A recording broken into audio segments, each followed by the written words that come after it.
dengan doa. Ayat kedua kaum pria. Aku sangat menantikan Tuhan, lalu Dia menunjuk padaku dan dengan teriakku minta tolong. Ia mengangkat aku dari lubang kebinasaan, dari lubuk rawa. Ia menempatkan kakiku di atas tingkat batu untuk menetapkan langkahku. Ia memberikan nyanyian baru dalam mulutku untuk memuji Allah kita. Banyak orang akan melihatnya dan menjadi takut, lalu percaya kepada Tuhan.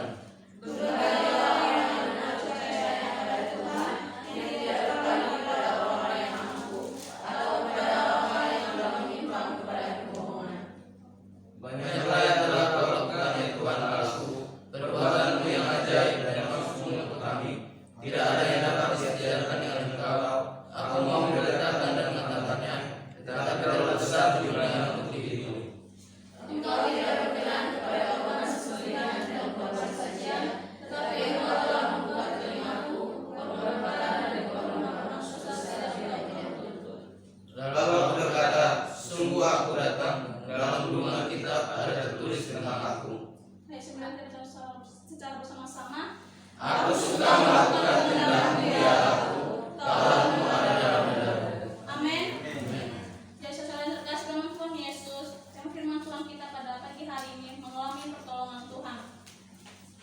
Kita belajar dari kehidupan Daud ketika dia dalam menghadapi suatu masalah yang seperti yang terdapat di ayat 3. Ia mengangkat aku dari lubang kebinasaan, dari lumpur rawa. Ia menempatkan kakiku di atas bukit batu, menetapkan langkahku. Jadi saudara yang terkasih dalam Tuhan Yesus, pada pagi hari ini kita belajar dari kehidupan Daud, bagaimana ketika dia lagi mengalami suatu kesesakan, kesukaran yang mengimpit dia.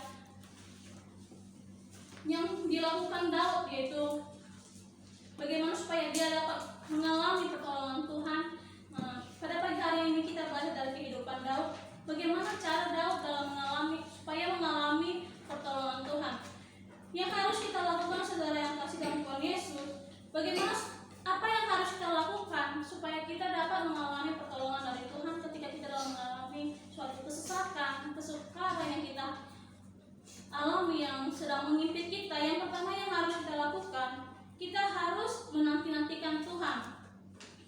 Seperti yang di ayat 2, aku sangat menanti-nantikan Tuhan, lalu Ia menjenguk kepadaku dan mendengar teriakanku minta tolong. Dari secara yang terkasih dalam Tuhan Yesus, bagaimana supaya kita mengalami pertolongan Tuhan? Yang pertama yang kita lakukan, kita harus menanti-nantikan Tuhan. Kalau menurut Kamus Besar Bahasa Indonesia, menantikan itu berarti menunggu. Di sini ketika Daud lagi mengalami suatu kesesakan dan kesukaran, yang dia lakukan adalah menanti-nantikan Tuhan, menunggu Tuhan. Ketika Daud berteriak minta tolong kepada Tuhan, dia tetap sabar menanti jawaban Tuhan yang akan dilakukan dalam kehidupan Daud. Di sini Daud tidak mengharapkan pertolongan dari orang-orang yang ada di sekitarnya, tetapi di sini Daud meminta pertolongan dari Tuhan, bagaimana supaya dia mengalami yang namanya kelegaan, kedamaian dalam kehidupannya. Yang dia harapkan di sini hanya terjujur kepada Tuhan. Dia teriak minta tolong hanya kepada Tuhan. Dan ketika suatu teriakannya atau suatu doa yang telah dia naikkan, suatu doa pertolongan yang dia naikkan kepada Tuhan, dia tetap setia untuk menantikan jawaban yang akan dia dapat. Dia tetap setia menunggu setiap jawaban atas doa yang telah dia naikkan kepada Tuhan. Kita tahu bahwa kalau misalnya menunggu itu adalah hal yang sangat mengusahakan, iya kan?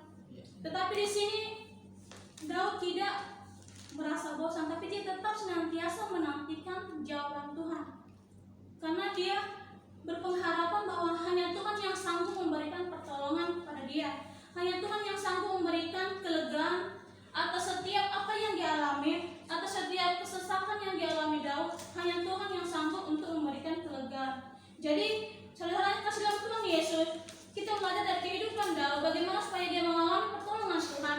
Yang dia lakukan adalah senantiasa menantikan Tuhan dalam kehidupannya. Begitupun dengan kita di tempat ini.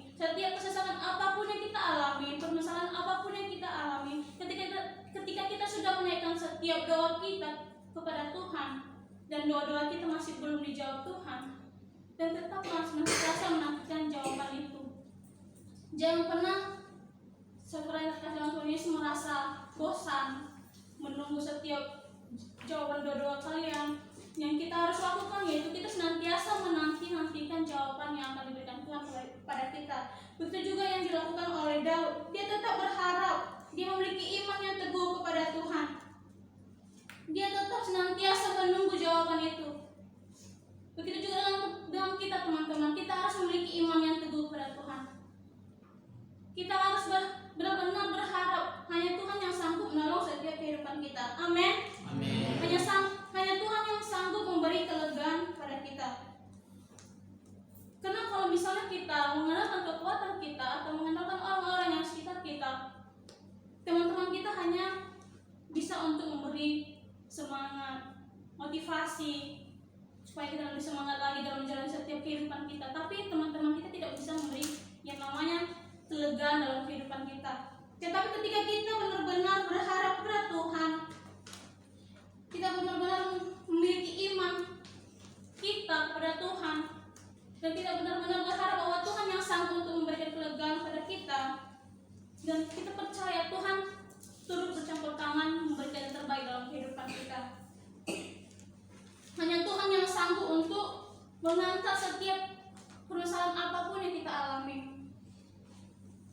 Seperti yang dilakukan Daud seperti yang di ayat 3, ia mengangkat aku dari lubang kebinasaan, dari lumpur rawa ia menempatkan kakiku di atas bukit batu, menetapkan langkahku. Jadi Tuhan mengangkat Daud dari lubang kebinasaan dan menetapkan langkah-langkahnya. Jadi yang kita lakukan teman-teman, sebesar apapun masalah yang kita hadapi, seberat apapun yang kita alami, kita harus senantiasa mengharapkan pada Tuhan. Dan selain kita senantiasa menantikan Tuhan dalam kehidupan kita atau menunggu jawaban Tuhan dalam kehidupan kita, kita senantiasa harus percaya sepenuhnya kepada Tuhan, yang Tuhan yang sanggup menolong, memberikan kekuatan dalam kehidupan kita. Kita harus mempercayakan sepenuhnya kehidupan kita kepada Tuhan. Ketika kita sudah memiliki kepercayaan kita kepada Tuhan, ketika kita sudah percaya sepenuhnya kepada Tuhan, jangan lagi kita memiliki yang namanya keraguan dalam hati kita. Kalau misalnya di antara teman-teman di sini, kalau misalnya mereka sudah percaya pada Ricky, pasti tidak ada yang namanya keraguan dalam hatinya. Begitu juga dengan kita di tempat ini, ketika kita benar-benar sudah percaya kepada Tuhan, benar-benar sudah menyerahkan sepenuhnya kehidupan kita kepada Tuhan, jangan pernah kita memiliki yang namanya keraguan dalam hati kita. Karena ketika kita memiliki keraguan kepada Tuhan, itu juga dapat menghambat setiap jawaban doa-doa kita kepada Tuhan. Jadi teman-teman kasih dalam Tuhan Yesus, bila kita senantiasa memiliki kepercayaan penuh kepada Tuhan, karena kita tahu hanya Tuhan yang sanggup untuk memberi pertolongan dalam kehidupan kita. Amin. Amin.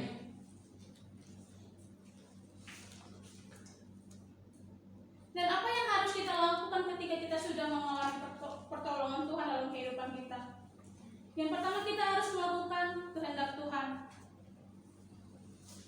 Seperti yang terdapat di ayat 8, mungkin di ayat 7 sampai yang ke-9, engkau tidak berkenan pada korban sembelihan dan korban sajian, tetapi engkau telah membuka telingaku, korban bakaran dan korban pengampunan dosa tidak engkau tuntut. Lalu aku berkata, sungguh aku datang, dalam gulungan kitab ada tertulis tentang aku suka melakukan kehendakmu ya Allahku, Tauratmu ada dalam belakangku. Jadi secara yang kasih dalam Tuhan Yesus, yang harus kita lakukan ketika kita sudah mengalami pertolongan dalam kehidupan kita, kita harus melakukan kehendak Tuhan dalam kehidupan kita. Saya percaya setiap kita di tempat ini, kita tahu apa yang harus kita lakukan untuk menyenangkan hati Tuhan. Amin. Kita tahu apa yang harus kita lakukan yang sesuai dengan kehendak Tuhan. Dan pada pagi hari ini mengajarkan kita harus senantiasa taat atas setiap perintah Tuhan. Kita harus senantiasa melakukan kehendak Tuhan dalam kehidupan kita. Kalau misalnya kita sudah tahu suatu kehendak Tuhan dalam kehidupan kita, tetapi kita tidak melakukan di dalam kehidupan kita, kita adalah orang-orang yang berdosa yang tidak layak di hadapan Tuhan. Jadi firman Tuhan ini mengajarkan kita pada pagi hari ini supaya kita senantiasa melakukan kehendak Tuhan dalam kehidupan kita. Misalnya kita harus melayani Tuhan, melakukan hal-hal yang menyenangkan hati Tuhan, dan menjauhkan hal-hal yang mengikat kita terhadap dosa. Saya percaya teman-teman di tempat ini pasti tahu apa yang harus kita hindari supaya kita dapat menyenangkan hati Tuhan. Misalnya kita harus menjauhkan segala dosa yang mengikat daging kita, kita harus meninggalkan itu. Hal-hal duniawi kita harus meninggalkan itu. Misalnya dulu kita masih terikat, ketika kita sudah ada dalam Tuhan, kita harus meninggalkan itu dalam kehidupan kita. Kita harus benar-benar hidup di dalam Tuhan, benar-benar hidup benar di hadapan Tuhan dengan melakukan hal-hal yang menyenangkan hati Tuhan, melakukan segala kehendak Tuhan dalam kehidupan kita. Dengan itu kita dapat merespon atas setiap pertolongan Tuhan yang telah Tuhan sediakan dalam kehidupan kita. Dengan kita taat untuk menyenangkan hati Tuhan, melayani Tuhan, melakukan hal yang menyenangkan hati Tuhan. Amin. Yang kedua yang kita harus lakukan teman-teman, kita harus mengabarkan atau memberitakan kabar baik kepada semua orang. Seperti yang di ayat 10, aku mengabarkan keadilan dalam jemaah yang besar, bahkan tidak kutahan bibirku, engkau juga yang tahu ya Tuhan. Keadilan tidaklah kusembunyikan dalam hatiku, kesetiaanmu dan keselamatan daripadamu kubicarakan, kasihmu dan kebenaranmu tidak kudiamkan kepada jemaah yang besar. Jadi saudara yang terkasih dalam Tuhan Yesus, firman Tuhan pada pagi hari ini mengajarkan kita supaya kita senantiasa mengabarkan atau memberitahukan kepada semua orang tentang kebaikan Tuhan yang telah kita alami dalam kehidupan kita. Kalau kita sudah mengalami pertolongan Tuhan dalam kehidupan kita, kita sudah merasakan bagaimana pertolongan Tuhan, campur tangan Tuhan dalam kehidupan kita. Kita sudah merasakan, sudah mengetahui itu semua. Jangan karena kita malu untuk menceritakan kepada semua orang. Karena ketika kita sudah menceritakan segala yang baik yang telah Tuhan kerjakan dalam kehidupan kita, itu dapat supaya orang-orang yang belum percaya pada Tuhan, orang-orang yang belum mengenal akan tentang Tuhan, mereka dapat lebih mengenal lagi bagaimana Tuhan yang luar biasa yang bekerja dalam kehidupan kita. Jadi dengan kita menceritakan segala hal yang kita alami kepada semua orang, kita dapat memuliakan Tuhan dalam kehidupan kita. Amin. Jadi saudara yang terkasih dalam Tuhan Yesus, firman Tuhan mengajarkan pada pagi hari ini bagaimana supaya kita mengalami pertolongan dalam kehidupan kita. Kita harus senantiasa menanti-nantikan Tuhan dalam kehidupan kita, dan kita senantiasa percaya atas Tuhan dalam kehidupan kita. Kita percaya bahwa hanya Tuhan yang sanggup menolong, memberikan kelegaan dalam kehidupan kita. Dan ketika kita sudah mengalami pertolongan Tuhan, kita harus senantiasa melakukan kehendak Tuhan dalam kehidupan kita, dan kita juga senantiasa mengabarkan atau memberitakan kabar baik kepada semua orang, biar hanya nama Tuhan yang senantiasa dipermuliakan. Amin. Dan dengan begitu juga kita harus senantiasa menaikkan setiap pujian-pujian kita kepada Tuhan, seperti yang terdapat di ayat 4. Ia memberikan nyanyian baru dalam mulutku untuk memuji Allah kita. Banyak orang akan melihatnya dan menjadi takut lalu percaya kepada Tuhan. Jadi firman Tuhan ini mengajarkan kita supaya kita senantiasa memuji Tuhan, meninggikan Tuhan, menaikkan setiap hal-hal yang menyenangkan hati Tuhan. Biarlah melalui setiap pujian-pujian yang kita naikkan dapat memberkati setiap orang-orang yang mendengar, dan mereka dapat percaya kepada Tuhan. Biarlah firman Tuhan ini memberkati kita, menjadikan kita pribadi yang senantiasa untuk menanti-nantikan Tuhan dalam kehidupan kita, supaya kita senantiasa mengalami pertolongan Tuhan dalam kehidupan kita. Dan ketika kita sudah mengalami pertolongan Tuhan dalam kehidupan kita, biarlah kita senantiasa melakukan kehendak Tuhan dalam